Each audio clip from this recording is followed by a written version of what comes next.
إن الله اشترى من المؤمنين أنفسهم وأموالهم بأن لهم الجنة يقاتلون في سبيل الله فيقتلون ويقتلون وعدا عليه حقا في التوراة والإنجيل والقرآن ومن أوفى بعهده من الله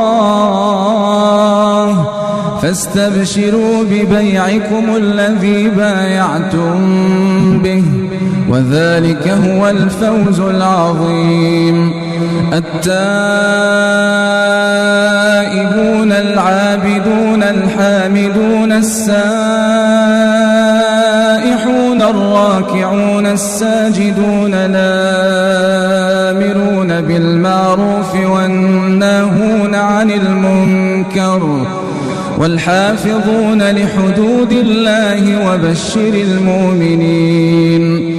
ما كان للنبي والذين آمنوا أن يستغفروا للمشركين ولو كانوا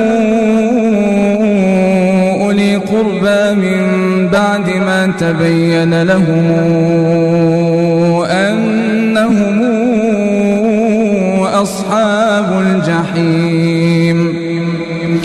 وما كان استغفار إبراهيم لأبيه إلا عن موعدة وعدها إياه فلما تبين له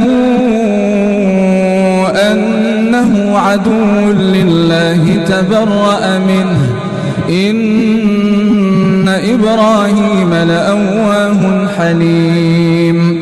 وما كان الله ليضل قوما بعد إذ هداهم حتى يبين لهم ما يتقون.